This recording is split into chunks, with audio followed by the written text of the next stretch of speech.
Imagine surviving a grueling 6-hour open-heart surgery. Oh, wow. Right. You're navigating days in the ICU, fighting through this haze of anesthesia, and finally getting the medical all clear from the doctor. The best feeling in the world. Exactly.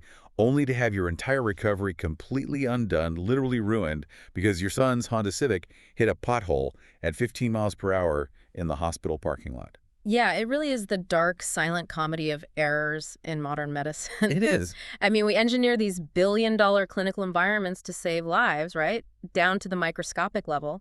And then we just surrender the final, most vulnerable step of the whole process to the suspension system of a 2012 sedan. And a well-meaning family member who, let's be honest, probably hasn't slept in 3 days. Exactly. It's wild. And that is the exact paradox we are diving into today.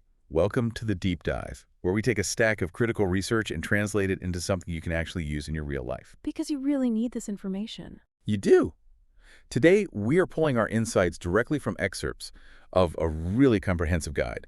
It's called Beyond the Exit, Securing the Patient Ride Home, and it's authored by SwiftAid Transport. It's a fantastic resource. It really is. And the mission here, our core objective for you today, is to dismantle a very specific, deeply ingrained illusion. The finish line illusion. Right. The idea that a hospital discharge is a finish line. We're going to look at the actual physical transition from the hospital bed to the home and equip you with the knowledge to safely coordinate what is, in reality, a high-stakes handoff. Very high stakes. We want to fundamentally alter how you view that journey out of the sliding automatic hospital doors. Well, the problem with that finish line mentality, and it's so common, is that it is a psychological trap. Yeah. And it's one the entire healthcare system inadvertently sets for us. Like the Agency for Healthcare Research and Quality, or AHRQ, they've done extensive work on this. At HRQ. Yeah, their research illustrates that the transition of care is arguably the highest risk period in a patient's entire medical journey. Wait, the highest risk? More than the surgery itself? In many ways, yes. Because, I mean, think about it.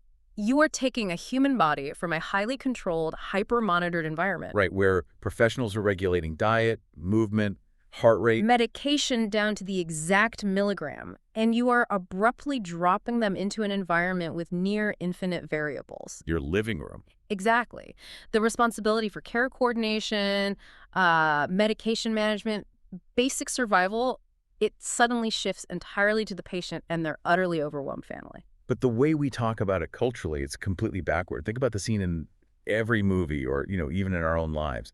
The doctor walks in, gives the nod. The nod. The nurse hands over that thick stack of discharge papers. They rattle off some instructions about beta blockers or blood thinners. And there is this intoxicating wave of relief. You feel like you've conquered the beast. Right. You survived the hospital. But calling it a finish line implies the race is over. And based on this AHRQ research and the SwiftAid text, it's not a marathon finish line. It is a relay race. A baton pass. Exactly. It's a baton pass. Then this hospital parking lot is the exchange zone. I love that analogy. Yeah. And if you drop the baton during the handoff, the previous sprint literally doesn't matter. It's totally negated. Right. You could have had a world-renowned orthopedic surgeon install a titanium hip joint with, absolute flawless precision. But if you drop the baton in the hospital driveway because the patient slips trying to get into a car. The entire surgery is compromised. The race is lost. Exactly. So I have to push back on the medical establishment here a little bit. Go for it. If the AHRQ acknowledges that discharges are rushed and families are drowning in complex medical information, why on earth hasn't the system made transportation a built-in mandatory part of the discharge prescription? It's a great question. I mean, they prescribe the oxycodone, but they leave the logistical reality of moving the fractured human body entirely up to chance. Why? Well, because historically, the medical system has artificially segregated clinical care from logistical care. Yeah.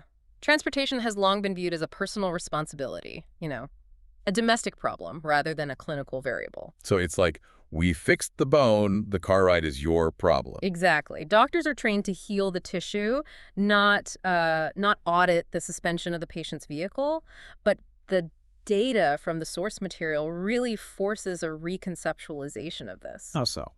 The true scope of the quote-unquote ride home isn't merely vehicular movement from point A to point B. That's a fundamentally flawed, overly simplistic definition. So what is the actual definition, practically speaking? if it's not just the drive? The ride encompasses a continuous spectrum of risk. It is the physical transition from the hospital bed to the wheelchair. Okay. It's the navigation through the hospital corridors. It's the biomechanical transfer from the wheelchair into the vehicle cabin. Which is huge. Huge. Yeah. And then it's the dynamic forces of the ride itself: acceleration, braking, lateral movement on compromised tissue. It's going over a speed bump. Exactly. And it is the arrival, the transfer out of the vehicle, the navigation of stairs, ramps, or narrow hallways at the residence. The whole journey. And crucially, it involves the caregiver's immediate physical and emotional capacity to manage all of these variables without causing secondary injury to the patient or to themselves. Which brings us to the caregiver. And I want to spend some serious time on this because the source material introduces a concept called the caregiver trap. Oh, this is so important. It really is. And Yeah. anyone listening to this who has cared for an aging parent or a sick spouse is going to feel this in their marrow. There is this instinctual, almost frantic, just make it work mentality. Oh, absolutely. We see it all the time, right? Yeah. A daughter will rearrange her entire work schedule, she'll borrow a neighbor's minivan, and physically hoist her 200-pound father out of a wheelchair out of pure desperate devotion. Because she loves him. Right.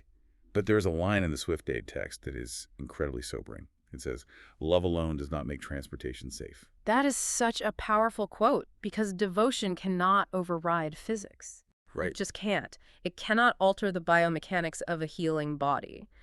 When we look at the specific everyday examples in the text, it becomes terrifyingly clear how standard vehicles morph into hazardous environments the second you introduce a medically fragile passenger. Let's break that down because I think people assume a car is a car. Start with the standard family sedan, a Toyota Camry, a Honda Accord. Why is that suddenly a danger zone? Well, consider the geometry of a sedan. It sits very low to the ground, right? Yeah, for sure. The seat cushion might only be, say, 15 to 20 inches off the pavement. Now, introduce a patient who has just undergone a total knee arthroplasty, a knee replacement. Okay, ouch. Right. The joint is swollen, the tissue is severely traumatized, and the orthopedic surgeon has explicitly restricted the flexion of that knee. So they can't bend it. Exactly. The patient physically cannot bend their leg past a certain angle without risking catastrophic damage to the surgical site or literally tearing the sutures. So getting a patient with a locked, unbending leg into a low-sitting bucket seat requires them to contort their spine, shift their weight unsafely, and drop their center of gravity in a way they cannot control. They're just falling backward into the seat. Yes. It is biomechanically disastrous. Okay, so the alternative everyone jumps to is the SUV. People think, well, the sedan is too low, I'll bring the Ford Explorer, it's roomy. Right. Everyone thinks bigger is better. But the text argues that's just trading one set of physics problems for another entirely different set. It's often worse, honestly. The high SUV presents a massive vertical hurdle. Because it's so high off the ground. Exactly. Imagine a patient dealing with generalized postoperative weakness. Anesthesia still lingers in the system. They're groggy.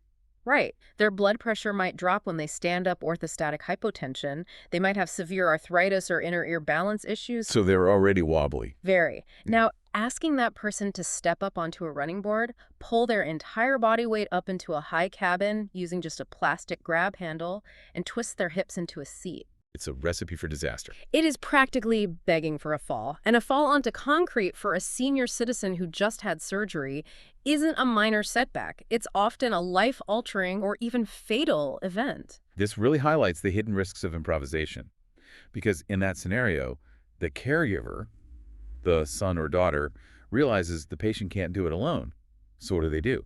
They step in to help. Of course they do. And this is where the liability and the injury risk just multiply exponentially. Oh, completely. Because the average family member has zero training in ergonomic lifting techniques. None. I certainly don't. Right. So when a daughter tries to lift her father from a wheelchair into an SUV, she is almost certainly using her lower back, not her legs. She's just hoisting. Yeah, she is lifting a dynamic, shifting weight, often while twisting her spine to maneuver around the car door. The sheer forces placed on the lumbar discs in that moment are immense. Ouch. It is a textbook recipe for a herniated disc. So now, the hospital hasn't just discharged one patient into an unsafe environment. The system has actively created a second patient. Wow. And the irony is devastating. The caregiver gets injured, meaning they can no longer care for the original patient.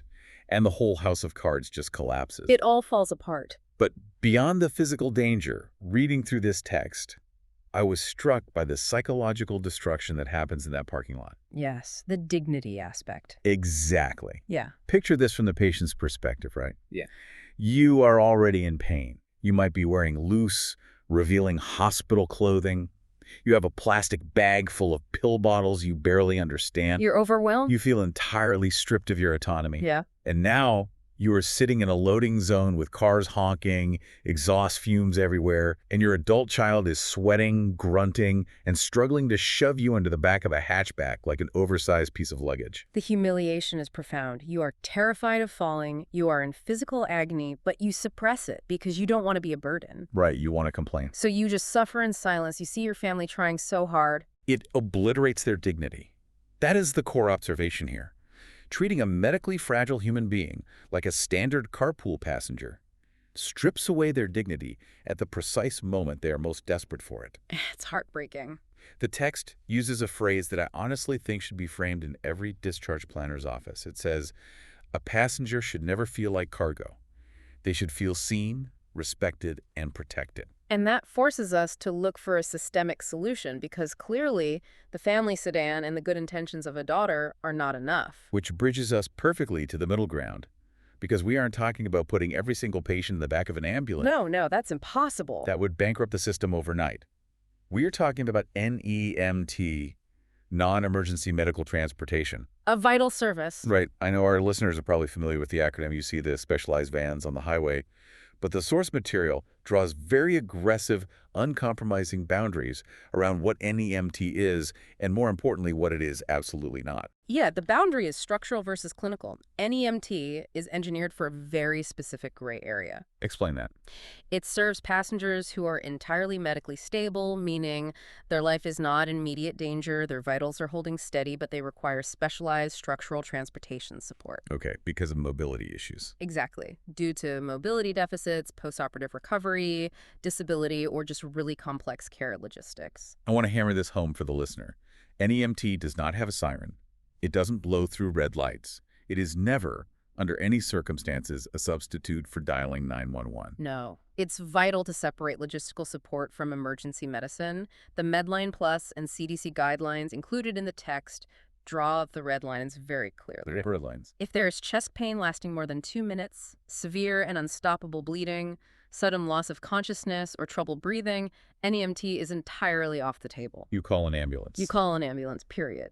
The source also spends time on the stroke protocol, which I think is really worth dissecting. Not just to repeat the symptoms, because I think most of us know the sudden numbness, the facial drooping, the trouble speaking, but to emphasize the logistics of a stroke response. Oh, the logistics are everything with a stroke. Right. The CDC guidance is absolutely militant about not driving yourself or letting a family member drive you during a suspected stroke. Because time is literally brain tissue. Wow, time is brain tissue. Yes. During an ischemic stroke, millions of neurons are dying every single minute. The reason the CDC bans personal transport is that an ambulance is not just a fast car, it is a mobile emergency room. That's a huge distinction. It is. Emergency medical services can establish an IV line, administer oxygen, monitor cardiac rhythms, and alert the stroke team at the receiving hospital to bypass the waiting room and go straight to the CT scanner. They get everything ready before you even arrive. Exactly. A family member in a Honda Accord cannot do any of that. If you hit traffic in a personal vehicle during a stroke, the patient is actively losing brain function while you sit at a red light. That is terrifying. An ambulance circumvents that. NEMT does not. Okay, so the distinction is clinical intervention during the ride. Let me play devil's advocate here, though. Sure. If someone needs a higher level of care, why not just get a non-emergency ambulance? The text mentions Medicare's ambulance nuance. Ah. Because a lot of families think, well, dad is really weak, we'll just have Medicare pay for an ambulance to take him to his follow-up appointment. That is a widespread misconception that leads to massive unexpected bills. Really? Oh, yeah. Medicare is ruthless about the definition of medical necessity. They will cover non-emergency ambulance transport only if a physician writes a formal ironclad order stating that any other form of transportation would be medically contraindicated. So, meaning any other ride would literally harm them. Exactly. The classic example is a patient with end-stage renal disease traveling to a dialysis center who is completely bedbound and requires continuous medical monitoring. Okay, that makes sense. But if a patient has a cast on their leg and just needs a flat surface, they don't need a paramedic monitoring their heart rate. They just need physical space. Right, they don't need the sirens in the IV. Exactly. Medicare will not pay thousands of dollars for an ambulance when a structurally sound stretcher van will suffice. But they also often won't pay for the NEMT van either, which creates this massive gap we'll get into later. Mhm. But going back to that simple rule from the text, if the person needs medical treatment during the ride, it's not NEMT. Right. Let's stress test that. Okay. What does medically stable actually look like in the real world of post-op recovery? Contrast the ambulance patient with the NEMT patient for us. Okay, consider a patient who just had major abdominal surgery. If that patient is in a vehicle and they require a nurse to actively titrate their IV fluids, or if their blood pressure is wildly fluctuating and requires continuous telemetry monitoring, they are not medically stable. I need an ambulance. They require medical transport, yes. Now, take that same patient 3 days later, the doctor has cleared them, their pain is managed entirely with oral medication, their vitals are rock solid. Okay, so clinically they are fine. Clinically fine. But they are profoundly weak. They cannot walk the 60 feet from their hospital bed to the exit, and they certainly cannot step up into a car. Right. They require a wheelchair to move. They do not require an IV. Yeah. That patient is medically stable, but logistically incapacitated. That's a great phrase, logistically incapacitated. They need physical structural support and a vehicle that can lock a wheelchair into the chassis. That is the exact use case for NEMT. And this shifts the conversation from the clinical realm to the engineering realm. Because if the ride has to match the condition, we are talking about highly specialized hardware. Very specialized. The source dives into the ADA National Network's requirements, the Americans with Disabilities Act. And I think the average person assumes an accessible van is just, I don't know, a standard Ford Transit with a metal ramp bolted onto the back by a local mechanic. Which is a dangerous oversimplification. Really? The engineering of a compliant NEMT vehicle is governed by incredibly strict federal parameters. It's about creating a hyper-controlled environment where the vehicle adapts to the human, rather than forcing the broken human to adapt to the vehicle. Okay, take us inside one of these vehicles. What makes an ADA-compliant vehicle fundamentally different from a spacious minivan? It starts with the boarding devices. You aren't just dealing with a standard ramp, you are dealing with hydraulic lifts or reinforced heavy-duty ramps with very specific slope requirements. To prevent it from being too steep. Exactly, to prevent the wheelchair from tipping backward. Once the passenger is inside, the ADA mandates a microenvironment. A microenvironment. Yeah, the flooring must meet exact slip-resistant coefficients, meaning even if it's raining or snowing outside, the wheels of a rollator or a walker will not slide. That's incredible. I found the visual and lighting requirements fascinating too. They are critical. Consider a patient whose pupils are dilated due to medication or an elderly patient with cataracts. The ADA requires specific illumination levels on the steps and ramps so they can see exactly where they are placing their feet. So no dark corners. None. There must be high visual contrast, usually bright yellow, or reflective stripping on the edges of all changing elevations. It's essentially mimicking the safety protocols of the hospital itself. Exactly. I keep thinking of an ADA-compliant NEMT van, not as a car, but as a mobile extension of the hospital room. That is a perfect way to look at it. Because a hospital room has slip-resistant floors, perfect ambient lighting, grab rails in specific locations, and zero tripping hazards. The NEMT vehicle is taking that exact standard of environmental control, putting it on a chassis, and driving it down the highway. That analogy perfectly captures the mechanism of safety here, and the engineering goes beyond just preventing slips. It dictates the internal turning radius. Inside the van. Yes, a wheelchair must have adequate space to maneuver and pivot inside the cabin so it can reach the designated securement location. If the space is too tight, the passenger is cramped, their knees are jammed against the wall. That sounds awful. And if the van breaks suddenly, that lack of space translates into blunt force trauma to the patient's joints. Wow. And the hardware is useless without the software. And by software, I mean the human operating the machinery. The driver. Right. The text brings in the Federal Transit Administration, the FTA, and their rules on driver training. Yes. The FTA mandates that transportation personnel cannot just hold a driver's license. Right. It takes more than that. Yeah, much more. They must be specifically trained to assist individuals with disabilities safely and with acute sensitivity. We aren't talking about an Uber driver who helps put a suitcase in the trunk. No offense to Uber drivers. Of course not.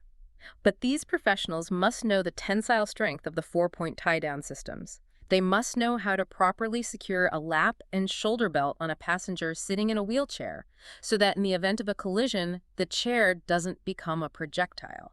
Which is a terrifying thought. Yeah. And there's a psychological component to that training, right? Goes back to preserving dignity. Absolutely. The training involves communicating with a passenger who might be cognitively impaired, suffering from dementia, or simply agitated from pain. Right. They're not having their best day. Exactly. The driver must know how to de-escalate anxiety, how to physically assist a transfer without pulling on a dislocated shoulder, and how to maintain a calm, professional environment. They are, in many ways, the first non-medical professional to take responsibility for the patient's well-being. So we have the highly engineered vehicle and the highly trained driver. The obvious question for the listener is, how do I actually get this into my life? Right. How do you make it happen? Yeah, how do we intercept the hospital bureaucracy to make this happen? The text outlines a massive paradigm shift that needs to take place in the minds of patients and families before they ever reach discharge day. It's a mental pivot. We have to stop asking the reflexive question, who is free to pick me up on Thursday?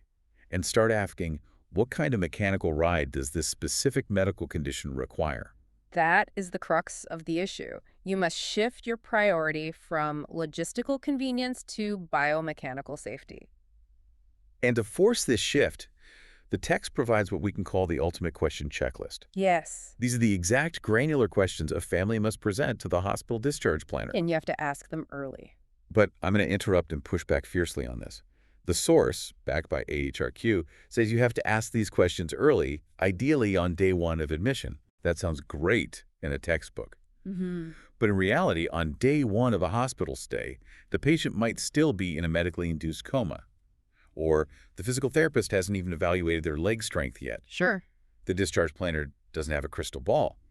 Isn't this checklist demanding the impossible from a hospital staff that is already stretched to the breaking point? It is an aggressive timeline. Yeah. And the friction you're pointing out is very real in a clinical setting. Right, I'm just thinking practically. You cannot predict the exact mobility status on day one. However, the reason the text insists on early advocacy is not to finalize the vehicle type immediately, but to open the logistical file. Open the file. I like that. Because if you wait until day 4 when the nurse walks in with the printed discharge packet and says, the doctor cleared you, we need the bed by noon, you are making complex logistical decisions under the influence of sheer panic. You're under the tyranny of the ticking clock. Exactly. You are reacting, not planning. So you introduce the checklist early to establish the parameters of risk. Okay, so walk us through the checklist. The questions are non-negotiable. First, can the patient maintain an upright seated position comfortably for the entire duration of the ride, considering traffic? That traffic part is key. A 10-minute ride could be an hour. Exactly. If they have a spinal fusion, the answer might be no, which means they need stretcher transport. Second, can they safely execute a pivot transfer into a standard car, or do they lack the core strength and joint mobility? Okay, what's next? Third, are there explicit physician orders regarding weight-bearing restrictions? Right, like if an orthopedic surgeon says 0 weight bearing on the left leg for 6 weeks, Yes. how on earth is a 120-pound wife supposed to lift her 200-pound husband into a pickup truck without him instinctively putting weight on that left leg to balance? She can't. It's impossible. She just can't. It guarantees a torn suture or a fall. Exactly. The checklist continues. Are there sedation precautions? If the patient is still metabolizing painkillers, they cannot legally or safely operate a vehicle, even if they feel fine. That's a big one. And then what is the microenvironment at the destination? Wait, explain that. It doesn't matter if the NEMT van gets them to the address safely if there are 6 steep, crumbling concrete stairs leading to the front door, Oh, wait. or if the interior hallways are too narrow to accommodate a standard wheelchair. The transportation plan must include the threshold of the home. And the final piece of the checklist is whether a caregiver is medically or legally required to ride in the back of the transport vehicle, to provide reassurance, manage behavioral issues, or assist with the language barrier. Yes, that's crucial. But even if you perfectly execute this checklist, the source acknowledges a massive systemic flaw, the sheer unpredictability of hospital time. Discharge times are basically fiction. Oh, they are notoriously aspirational. Right. A case manager might tell a family, target discharge is 10:00 m. Based on that, the family books a private NEMT ride for 10:30. Makes sense. But then the attending physician gets pulled into an emergency surgery and can't sign the final release. Or the hospital pharmacy finds a contraindication in the medication reconciliation and takes 3 hours to consult with the doctor. And everything grinds to a halt. Suddenly, 10:00 a.m. evaporates, and the patient isn't ready until 4:00 p.m. Which creates a logistical nightmare. If a family member took the morning off work to pick you up, they are now sitting in the lobby losing wages. If you booked an NEMT ride, that van is sitting in the loading zone, and the driver has other medically fragile patients waiting. This is why the Medicaid NEMT fact sheet cited in the text places a massive premium on communication protocols. Communication is key. Transportation providers are accustomed to medical delays, but they cannot operate in a vacuum. Riders or their advocates must communicate continuously with the facility and the transport dispatch. If a scheduled ride is a no-show, they must immediately alert their medical provider. Because the domino effect of a delayed ride is devastating to the hospital ecosystem. Let's trace the causality here. If the ride is late, or if the family shows up with a two-door sports car that the patient can't get into, the discharge is aborted. Yep. The patient goes back up to their room. That bed remains occupied. Which means the patient in the post-anesthesia care unit who just finished surgery and needs that room is stuck in recovery. Right. Which means the operating room is backed up. Which means the emergency room patients who need to be admitted are parked on stretchers in the hallway. It's all connected. A hospital's throughput is a highly calibrated engine, and a failed ride home throws a wrench directly into the gears. That perfectly transitions us to the ultimate question in American healthcare. Right. Who is actually paying for this? The million-dollar question. Literally. We are looking at a highly engineered vehicle, an FTA-trained driver, and a system that prevents multi-million-dollar hospital bottlenecks. That isn't free. The source material outlines the mechanics of coverage, facilities, and the private pay market. The funding landscape is undeniably fragmented. The text breaks down the guidelines highlighted by CMS, the Centers for Medicare and Medicaid Services. Right. For individuals who qualify, Medicaid provides robust NEMT benefits, but the execution is highly dependent on state-level waivers and regulations. So it varies depending on where you live. Completely. Medicaid NEMT brokers might arrange rides via a taxi, a specialized wheelchair van, a public bus pass, or even a subway ticket, completely dependent on an assessment of what the passenger is physically capable of utilizing. The text highlights the New York Medicaid Transportation Program as a prime example of this system in action. Yes, New York operates a massive logistical network focused on providing pre-scheduled trips for necessary medical appointments. Primary care, dialysis, dental care, physical therapy. Routine care? Exactly. The goal is to ensure beneficiaries have access to routine health maintenance, which prevents catastrophic, expensive ER visits later. An ounce of prevention. Exactly. But even within the New York program, the text emphasizes the strict adherence to the 9/11 rule. NEMT is exclusively for pre-scheduled routine care. So that covers the government payer side for eligible beneficiaries. But what about the facility side? Why are hospitals, skilled nursing facilities, and dialysis clinics directly contracting with NEMT providers? Wow. Obviously, they want good patient outcomes, but there's a harsh operational and financial incentive for facilities to have a reliable transportation partner on speed dial. It comes down to liability and throughput, as we just discussed. Right. If a skilled nursing facility allows a groggy, heavily medicated post-op patient to be discharged into the back of a lifted pickup truck driven by a teenager, Oh, boy. and that patient falls and breaks their femur on the pavement, the facility is exposed to massive legal liability for an unsafe discharge. That makes sense. A strong contracted NEMT partnership acts as an operational shield. It guarantees a predictable, structurally sound handoff. It stops well-meaning families from arriving with the wrong vehicle, and it protects the facility's clinical outcomes just as fiercely as it protects the patient. But here is the harsh reality that a lot of our listeners are probably realizing right now. What if you don't qualify for Medicaid? And what if your specific hospital doesn't have an overarching contract that covers your ride home? It's a huge problem. Medicare usually won't pay for the van. Health insurance often views transportation as a personal problem. You are left staring into what the text calls the private pay gap. Yes. Why are families increasingly opening their own wallets to pay out of pocket for private NEMT services? Why not just call a rideshare, like an Uber XL. Because a rideshare is fundamentally inadequate for clinical logistics. Families opt for private pay NEMT because they are purchasing control, reliability, and biomechanical safety. Give us an example. Imagine you have a parent facing a grueling daily oncology radiation schedule, or they're being transferred between two different specialized rehab facilities across the state. A standard rideshare driver is a gig worker. They are not trained or insured to handle mobility equipment. They cannot legally or physically assist a weakened patient from their bed down the stairs and into the clinic waiting room. And they shouldn't be expected to. They certainly aren't trained in the psychological sensitivity required for a medically fragile passenger. Right, they just pull up to the curb and start a timer. Exactly. Private pay NEMT guarantees that the vehicle is ADA compliant, the driver is FTA trained, and the dignity of the patient is a central focus, even when the insurance industry refuses to foot the bill. It's essentially risk mitigation. You aren't just paying for gas and a driver, you are paying an insurance premium against the very real possibility of your loved one getting dropped on the pavement and ending up back in the ICU. Precisely. And this brings us directly to the philosophy of the organization that provided the source material for today's deep dive, SwiftAid Transport. The text explicitly outlines their approach to navigating this fragmented industry. SwiftAid Transport operates on an ethos they define as people over profit. I like that. In an industry that can easily become commoditized, where patients are just manifests and billing codes, this philosophy demands that the fundamental humanity and dignity of the passenger remain the focal point. This isn't just a corporate slogan, it dictates the practical mechanics of the transport. It dictates the pacing of the process. Think about the reality of a discharge. The patient is anxious, they are in pain, they have bags full of personal items and unfamiliar medical equipment, the family is stressed. It's chaos. A standard taxi driver is losing money every minute they sit at the curb, so they rush the process.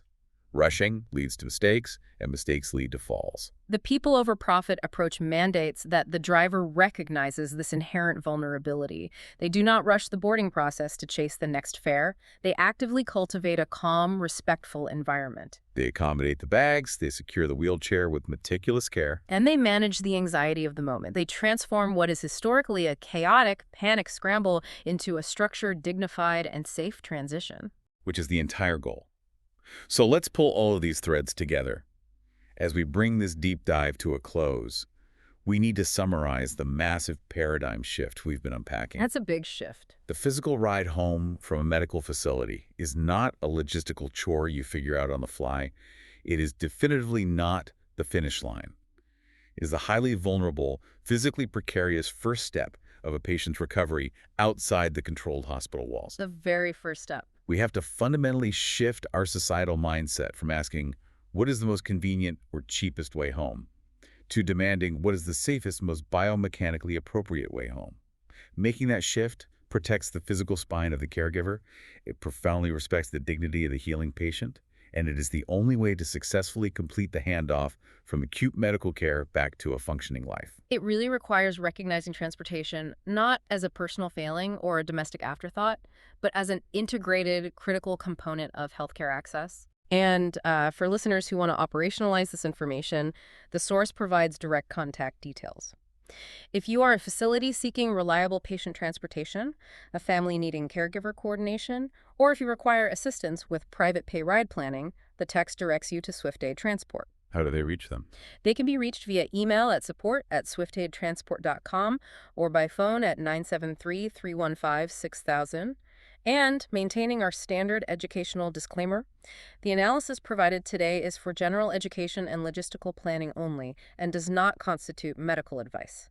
In the event of any medical emergency, do not seek logistical support. Always call 911 immediately. Perfect. I want to leave you, the listener, with one final provocative thought to chew on. Yeah. We started this conversation talking about x-rays and broken bones, how we are comforted by things that are visible, mechanical, and clear-cut. Right, the stuff we can see. And we've spent this entire time dissecting the physical reality of the ride home. We talked about ADA ramps, the shear forces on the lumbar spine, slip-resistant floor coefficients, and joint flexion. We looked at the hardware. But I want you to consider the invisible psychological transition that is happening in the backseat of that vehicle. Oh, this is fascinating. The X-ray cannot capture it, but it is intensely real. If that physical ride home is the literal spatial bridge between the identity of being a patient helpless, monitored, wearing a gown in a sterile bed, and the identity of being a person living their life autonomous at home, focusing on healing, how might the quality of that ride affect them biologically? Wow. Think about it. If that 30-minute ride is a panicked, painful, rushed experience in the back of a cramped sedan, the patient's cortisol levels spike. Their heart rate elevates. Their nervous system enters a fight-or-flight state, flooding their traumatized body with stress hormones that actively inhibit cellular repair. It literally stops healing. But if that same 30-minute ride is calm, highly engineered, dignified, and safe, could that reduction in fear literally alter their biological stress response? Could a dignified, structurally sound ride home actually change a patient's overall trajectory of biological healing before they even reach their front door? It's a powerful thought. It makes you think twice about what really happens in that parking lot, doesn't it? Thanks for taking this deep dive with us.